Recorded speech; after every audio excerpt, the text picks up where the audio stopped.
Welcome student, Subhash English school के online classes में आपका स्वागत है। आज हम कक्षा 6 की हिंदी व्याकरण में संज्ञा यानी कि नाउन है ना, संज्ञा पढ़ेंगे। अब ये संज्ञा होता क्या है ये आप इस तरह से समझिए।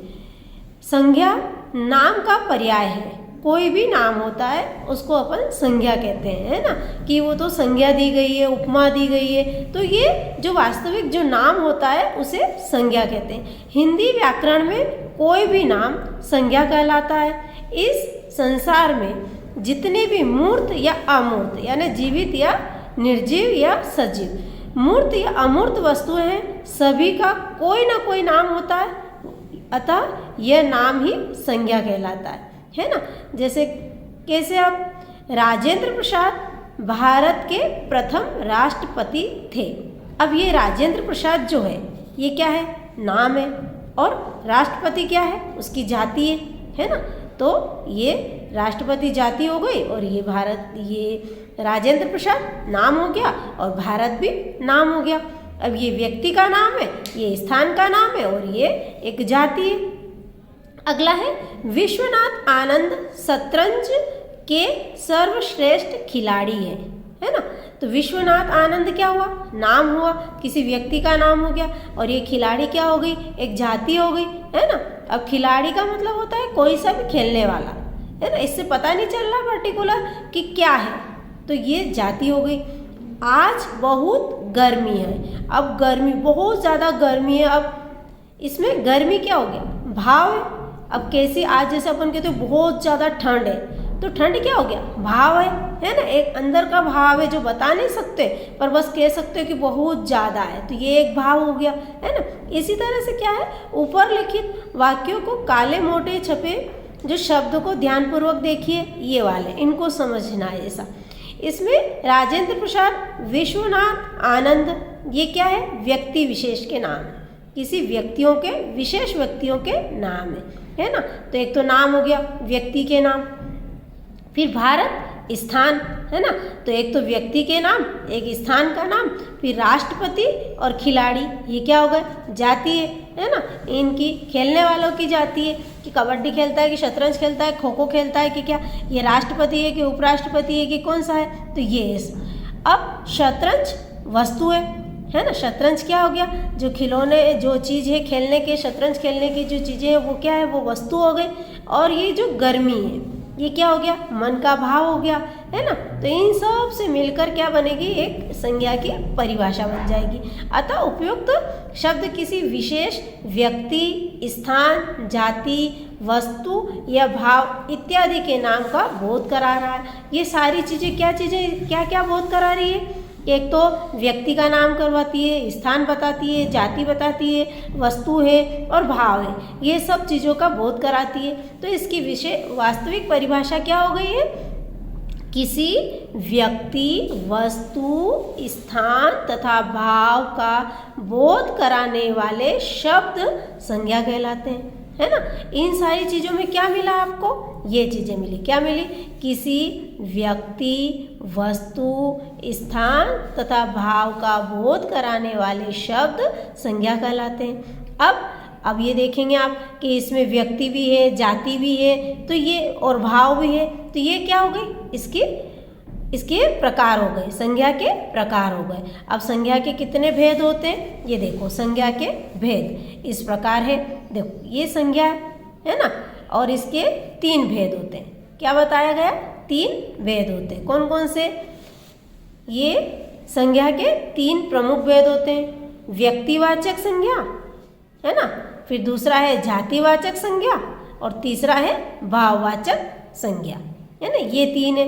ये इस तरह से बताया गया है कि ये संज्ञा है पूरा, और इसके फिर 3 प्रकार है। तो व्यक्तिवाचक संज्ञा, जातिवाचक संज्ञा और भाववाचक संज्ञा। अब इनकी परिभाषाएं किस प्रकार है ये देखना। अब आपको आपकी फेयर कॉपी में लिखने के लिए इस तरह से कुछ क्वेश्चन बनाए हुए, उनको देखना और समझना है। जैसे संज्ञा है ना, तो अब क्या बनाएंगे अपन, प्रश्न है संज्ञा किसे कहते हैं, उदाहरण सहित लिखिए। अब पहले मैंने आपको परिभाषा बताई थी, अब उदाहरण सहित भी देखना। किसी व्यक्ति, वस्तु, स्थान या भाव का बोध कराने वाले शब्द संज्ञा कहलाते हैं। ये अभी अपनों ने पढ़ा पहले। उदाहरण कैसे, जैसे राम, ये क्या हो गया, व्यक्ति हो गया। पेन, ये वस्तु हो गई। मंसूर, ये क्या है, स्थान हो गया। बुराई, ये भाव है, अच्छाई बुराई मन के भाव है, ये आदि संज्ञा कहलाते हैं। अब आता है संज्ञा के कितने प्रकार होते हैं, प्रत्येक की परिभाषा और उदाहरण सहित लिखना है। तो संज्ञा के 3 प्रकार होते हैं, है ना। कितने प्रकार होते हैं, 3 प्रकार। कौन कौन से, व्यक्तिवाचक संज्ञा, जातिवाचक संज्ञा और भाववाचक संज्ञा। अब ये तीनों प्रकार है। अब ये तीनों प्रकारों में होता क्या है, इनकी परिभाषा समझेंगे अपन। तो अब व्यक्तिवाचक संज्ञा की परिभाषा, जिन शब्दों से विशेष किसी व्यक्ति, वस्तु व स्थान का बोध होता है उसे व्यक्तिवाचक संज्ञा कहते हैं। विशेष व्यक्तिवाचक, है ना, विशेष होना चाहिए। जैसे महात्मा गांधी, अब महात्मा गांधी एक ही पूरे वर्ल्ड में, है ना, उनके समान और कोई हो नहीं सकता, और हो है भी नहीं, तो ये महात्मा गांधी, ये व्यक्ति विशेष में आते हैं। जैसे भारत, पूरे वर्ल्ड में भारत एक ही, भारत देश एक ही है, तो ये विशेष आ गया, है ना, विशेष देश का नाम, तो ये स्थान। फिर रामायण, ये भी एक विशेष वस्तु है ना। तो रामायण जो है, इसके अलावा दूसरी बुकों के अलग अलग बुक होगी, अलग अलग पुस्तक होगी, पर ये जो रामायण है ये विशेष है ना। तो ये पर्टिकुलर चीज़ है, इसलिए ये रामायण क्या आ गई, व्यक्तिवाचक संज्ञा में आ गया, है ना। इसी तरह से अब बहुत सारे नाम ले सकते हैं आप, बहुत सारी चीज़ों के नाम लग सकते हैं, जापान, इंग्लैंड दे, ये सब, रामायण, महाभारत, आपकी बुक, ये सारी किताबों के जो नाम होते हैं, पर्टिकुलर नाम होते हैं, उनको व्यक्तिवाचक कहेंगे। ऐसे ही व्यक्तियों में भी बहुत सारे आते हैं। अब आता है जातिवाचक। जातिवाचक शब्द का वो ऐसे समझ लीजिए, जैसे आपने कहा है कि पशु, अब पशु क्या हो गई, ये एक जाति हो गई, जानवरों की जाति हो गई। अब कौन सा पशु, ये आपको पता नहीं चल रहा है कि कौन सा जानवर है ना, तो वो क्या हो गई, जाति हो गई। इसी तरह से जैसे विद्यालय बोला तो क्या हुआ, पता चल रहा है आपको कौन सा विद्यालय, नहीं ना। विद्यालय में सभी आ सकते हैं, सब जितने 10 बच्चे बैठे हैं और 10 अलग अलग स्कूलों में पढ़ते हैं, अलग अलग विद्यालय में पढ़ते हैं, तो सब अपना अपना स्कूल का नक्शा उनके दिमाग में आएगा, तो ये हो गया जातिवाचक। जैसे कहा है कि फूल, अब फूल में पता नहीं चला है, काय का फूल, गुलाब का फूल के, कमल का फूल के, ये कौन सा फूल है। फल, तो ये सब क्या होता है, जातिवाचक, जो अपना विशेष पर्टिकुलर न बताते हुए वो उनकी पूरी कास्ट बताई, उन्होंने पूरी जाति बताई है ना, तो वो जातिवाचक। अब जातिवाचक संज्ञा की परिभाषा, वे शब्द जो किसी विशेष व्यक्ति, वस्तु या स्थान का बोध, स्थान है ना, स्थान को न बताकर, क्या कहा, किसी व्यक्ति, वस्तु या स्थान को न बताकर उसकी संपूर्ण जाति का बोध कराते हैं, वे जातिवाचक संज्ञा कहलाते हैं। जैसे गाय, अब गाय में क्या पता चला आपको, कौन सी गाय, है ना, नील गाय, है ना, कि गोरी गाय, कि काली गाय, कि कौन सी, कामधेनु गाय, कपिला गाय, ये थोड़ी पता चला। जो व्यक्ति, अगर केवल गाय बोल दिया, इस गाय से आपके दिमाग में बहुत सारी गायों की पिक्चर आ सकती है, उसको कहते हैं जातिवाचक। और पर्टिकुलर ये डायरेक्ट कह दिया कामधेनु, है ना, तो केवल एक ही गाय का, उसी गाय का दिमाग में आया, तो वो व्यक्ति हो गई। अब विद्यालय, है ना, जैसे यहाँ पर बोल दिया विद्यालय, तो कोई सा भी विद्यालय हो सकता है, और यूँ कह दिया कि सुभाष इंग्लिश स्कूल, तो फरता ये क्या हो गया, व्यक्तिवाचक में आया। कौन सा, सुभाष इंग्लिश स्कूल व्यक्तिवाचक में आया, और विद्यालय आया जातिवाचक में, कोई सा भी हो सकता है। अब अध्यापक में आपके टीचर कोई सी भी हो सकते हैं, सारे टीचर होंगे तो वो जातिवाचक में आ जाएगा, और कोई पर्टिकुलर एक टीचर का नाम बताएंगे तो वो आ जाएगा व्यक्तिवाचक में।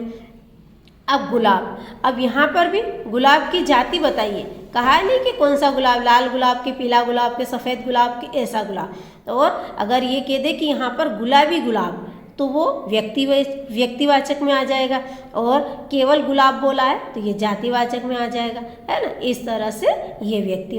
अब इस जातिवाचक संज्ञा के भी 2 प्रकार होते हैं, इसमें भी 2 चीज़ें होती है। जैसे सामुदायिक संज्ञा, है ना, सामुदायिक वाचक संज्ञा होती है जो समूह में रहते हैं, समुदायक में पता ही चल रहा है यहाँ से कि जो समूह में रहते हैं वो भी एक संज्ञा कहलाती है, पर उसको अलग अलग बांट दिया गया जातिवाचक संज्ञा में। जैसे सभा, अब सभा हो रही है, आम सभा हो रही है, वहाँ पर कितनी भीड़ है ना, बता नहीं सकते कि अपन क्या चीज़ है, कौन कौन लोग है, क्या है, तो उसमें ये हो गया समुदायक वाचक संज्ञा, है ना। कक्षा, कक्षा कैसे बनती, एक कमरा रहता है, उस कमरे के अंदर यदि पढ़ने वाले छात्र बैठ जाते हैं बहुत सारे, तो वो कक्षा बन जाती है ना। बहुत सारे छात्र बैठने यानी कि बहुत सारे लोग हैं, अब वो जाति है ना, जातिवाचक ही हुआ ना। व्यक्ति में तो पता ही नहीं चलता, एक होना चाहिए, व्यक्ति तो विशेष होता है, तो ये जातिवाचक में आ गया कि ये कक्षा में बहुत सारे, तो ये जातिवाचक संज्ञा आ गई, इसमें समुदायक वाचक बोलेंगे। और फिर भीड़, अब भीड़ तो गाय की भी हो सकती है, गायों की भीड़, जानवरों की भीड़, है ना, या मनुष्यों की भीड़, ये भीड़ हो सकती है आदि। इस प्रकार के समुदायक वाचक होते हैं। इसी जातिवाचक का अगला प्रकार है द्रव्यवाचक संज्ञा, द्रव्य यानी लिक्विड, है ना। इस तरह से इसका भी एक संज्ञा, जैसे दूध, घी, सोना, सोना भी लिक्विड होता है ना, इसको लिक्विड बना के ही सारी चीज़ें बन सकती है। तो ये सब क्या हो गया, द्रव्यवाचक संज्ञा, है ना, ये सब। अब ये जातिवाचक के दो है खंड है, दो प्रकार है, समुदायक वाचक और द्रव्यवाचक। अब अगला है अपने भाववाचक संज्ञा, है ना। 3 बताए थे, कौन कौन से, व्यक्तिवाचक संज्ञा, जातिवाचक संज्ञा और भाववाचक संज्ञा। अब व्यक्ति में विशेष बता दिया, जाति में पूरे समूह को, पूरे को ले लिया, है ना, सबको ले लिया, तो ये जाति हो गई।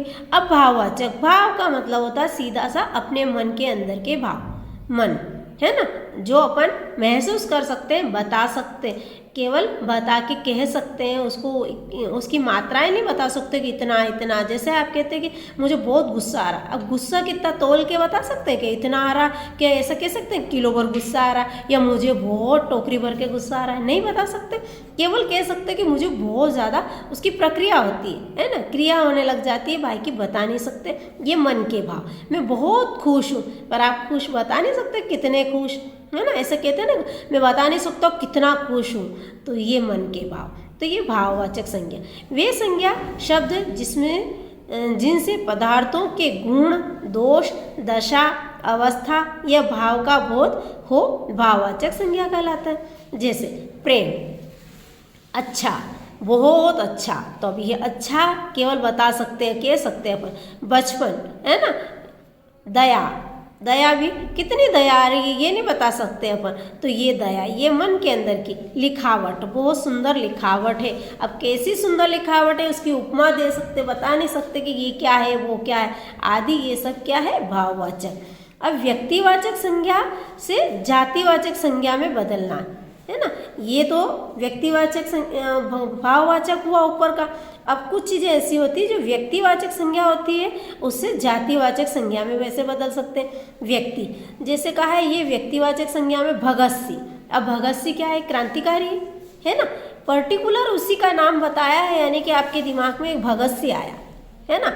पर यहाँ जातिवाचक में लिखा है कि भगत सिंह जैसे, यानी कि और अनेक प्रकार के क्रांतिकारी, अनेक प्रकार के देशभक्त। अब देशभक्त कौन कौन से हैं ये अपन सही से नहीं बता पा रहे, तो ये यहाँ हुआ जातिवाचक। अब यहाँ लिखा है कि रामायण, व्यक्तिवाचक में, व्यक्ति विशेष में बता दिया कि ये रामायण है ना, ये वस्तु, ये रामायण।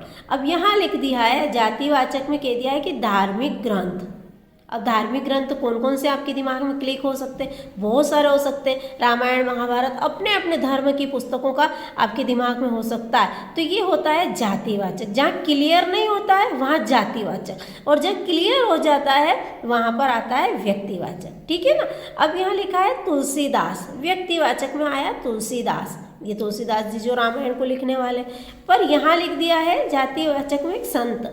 अब संत तो बहुत सारे हैं, है ना, तो ये संत, इसका कोई पता नहीं चल रहा है कि कौन कौन से हैं, क्लियर नहीं हो पा रहा, तो ये जातिवाचक। अब यहाँ लिखा है व्यक्तिवाचक में गंगा, महानदी गंगा है ना, पवित्र गंगा जो जिसको अपन माँ कहते हैं, तो ये गंगा।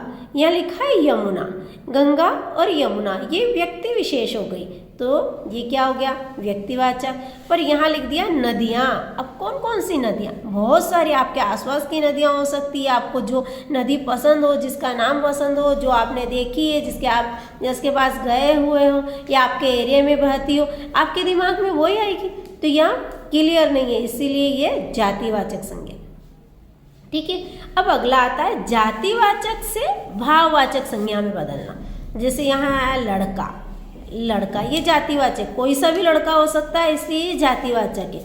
पर यहाँ पर आया लड़कपन, यानी उसमें कितना बचपना है, लड़कपन यानी छोटा बच्चा है ना, लड़क। यहाँ आता है जातिवाचक में वीर, वीर पुरुष है ना, वीर। अब भाववाचक में आया वीरता। यहाँ तो किसी पुरुष के बारे में कहा गया है कि वह वीर है ना, पर यहाँ डायरेक्ट उसकी ताकत को बताया है कि वीरता, तो ये भाववाचक। जैसे ये राष्ट्र, कोई देश है ना, और यहाँ बोला है राष्ट्रीयता, यानी कि उसके मन के भाव कितने उसके अंदर राष्ट्रीयता जागरूक है ना, ये भाव। यहाँ आता है शिक्षक, यानी आपको पढ़ाने वाला, कोई भी हो सकता है, पढ़ाने वाला, आपको शिक्षा देने वाला है ना। पर यहाँ आता है शिक्षा यानी ज्ञान। देखो यहाँ पढ़ाने वाला और यहाँ क्या पढ़ाता है, वो ज्ञान देता है, तो ये भाववाचक, ये शिक्षा आती है, ये शिक्षक। अब मजदूर, जो कार्य करता है, मजदूरी करता है ना, कार्य करने वाला, मजदूर, मजदूरी करने वाला, यहाँ पर मजदूरी करने वाला पुरुष हुआ है ना, और यहाँ आता है मजदूरी, यानी कि वो जो कार्य कर रहा है, ये भाव है। ठीक है, ये मजदूर जातिवाचक है और ये मजदूरी भाववाचक है। अब ये पूरा आपको अच्छे से समझ में आया होगा। इसी के आगे मैं आपको लिंग समझाती हूँ, है ना। हाँ, लिंग है ना, लिंग का मतलब होता है कि कोई स्त्रीलिंग, पुल्लिंग, ये जो चीज़ें होती है, ये जो स्त्री होती है वो स्त्रीलिंग कहलाती है, जो पुरुष होता है वो पुल्लिंग कहलाता है। तो इसकी परिभाषा इस प्रकार रहेगी, शब्द के जिस रूप से ये ज्ञात हो कि वह पुरुष जाति का है अथवा स्त्री जाति का लिंग कहलाता है ना, ये आपकी परिभाषा रहेगी। ये सीधा सा है, जैसे राम, सूर्य, केला, ये सब पुरुष वर्ग के हैं तो पुल्लिंग कहलाएंगे। फिर रमा, यमुना, चिड़िया, कोयल, ये सब स्त्री वर्ग के हैं तो स्त्रीलिंग कहलाएंगे। अब लिंग के भेद, लिंग के कितने भेद होते हैं, तो लिंग के 2 भेद होते हैं, पुल्लिंग और स्त्रीलिंग है ना, पुल्लिंग और स्त्रीलिंग। अब लिंग ज्ञात को केवल है ना, लिंग ज्ञात करने के लिए केवल व्यवहार से ही समझा जा सकता है। फिर भी पुल्लिंग की पहचान इस प्रकार है। अब लिंग की कोई परिभाषा नहीं होती पर्टिकुलर कि लिंग कैसे ये करेंगे, है ना, तो इसको केवल व्यवहार से समझा, यानी अपने ज्ञान से ही समझा जा सकता है। जिन शब्दों के अंत में आ, पा, आर आदि आते हैं, जैसे बुढ़ापा, मोटापा, सुनार, ये इस प्रकार के चीज़ों को अपन पुल्लिंग कह सकते हैं। इसी प्रकार देशों के नाम, पहाड़ों के नाम, अनाजों के नाम आदि क्या कहलाएंगे, पुल्लिंग कहलाएंगे, है ना। अब स्त्रीलिंग, स्त्रीलिंग की पहचान किस प्रकार होगी, जिन शब्दों के अंत में आवट, सजावट, गिरावट आदि आते हो, या इया, ता, आस, नी, ई, और नदियों के नाम, गंगा, यमुना, वृक्षों के नाम, है ना। इस तरह से और जैसे वृक्षों के नाम इमली, ये वृक्ष बहुत सारे, आम आता है पुरुष में और इमली आती है स्त्रीलिंग में, ये आपको बहुत जल्दी से क्लियर हो गया होगा। जैसे लिपियों के नाम, यानी देवनागरी, रोमन, ये क्या है, ये स्त्रीलिंग में आते हैं। फिर तिथियों के नाम, जैसे अमावस्या है ना, तिथियों के नाम अमावस्या, पूर्णमासी आदि, ये क्या चीज़ हो गई, ये भी स्त्रीलिंग में आते हैं, है ना। इसी तरह से बहुत सारी चीज़ें होती है, जैसे चांदी है ना, सोना, चांदी, तो चांदी जो है वो क्या आ गई, स्त्रीलिंग है। अब पुल्लिंग से स्त्रीलिंग बनाने के नियम, जैसे आ, प्रिय है ना, ये पुल्लिंग शब्द है, प्रिय क्या है, पुल्लिंग शब्द, आ लग जाने से प्रिया स्त्रीलिंग बन गया। जैसे ई शब्द जोड़ो, देव, और देव पुल्लिंग आया और देवी स्त्रीलिंग बन गया। ईया शब्द जोड़ने से देखो, चूहा और चूहिया, ये पुरुष और ये स्त्रीलिंग। आनी, जैसे नौकर और नौकरानी, है ना, आनी जोड़ने से क्या हो गया, स्त्रीलिंग बन गई। जैसे नी जोड़ेंगे तो क्या बोलेंगे, जाट और जाटनी, है ना, ये पुरुष है, ये जाट जाति का पुरुष है और ये एक जाटनी हो गई, है ना। अब इनी, योगी और योगिनी, ये योगी है और ये योगिनी है। इसी तरह से जैसे कवि, कवि क्या है, पुल्लिंग है और उसको हिंदी में क्या बोले, उसको स्त्रीलिंग में क्या बोलेंगे, कवयित्री, है ना। जो कविता लिखने वाली होती है उसको कवयित्री कहते हैं और जो कविता लिखने वाला होता है वो कवि कहलाता है। इसी तरह से जो पुरुष होता है उसके आगे श्रीमान लगता है और जो स्त्री होती है उसको क्या कहेंगे, श्रीमती। इसी तरह से पुरुष वर्ग के टीचर को क्या बोलेंगे अपन, अध्यापक, और जो स्त्री वर्ग की होती है वो अध्यापिका, है ना। अब जैसे धोबी, ये पुरुष धोबी कहलाएगा और जो ये कपड़े धोने वाली होती है उसको क्या कहेंगे, धोबिन, है ना। जो पुरुष होता है ठाकुर, पुरुष में ठाकुर वर्ग ठाकुर कहलाता है और इसी में स्त्रीलिंग को क्या कहेंगे, ठकुराइन, है ना। अब पिता, जो पालन करने वाला पुरुष वर्ग होता है वो क्या होता है, पिता, और जो माँ होती है उसको क्या कहेंगे अपन, माता। जो स्त्री होती है उसको माता कहेंगे। तो यहाँ पिता पुरुष वर्ग में आता है और स्त्री वर्ग में, स्त्रीलिंग में आता है माता। तो ये तो बहुत जल्दी समझ में आया होगा। बहुत सारे आप अपने मन से भी समझ सकते हो, है ना। जैसे देवर, देवरानी, है ना, जेठ, जेठानी, ये क्या चीज़ें, अंकल, आंटी। तो ये स्त्रीलिंग और पुल्लिंग शब्द है। अब आपको ये दोनों चीज़ें, आपको जो संज्ञा और ये लिंग है, ये आपकी फेयर कॉपी में अच्छे से सुंदर अक्षरों में उतारना है और याद भी करना है। धन्यवाद।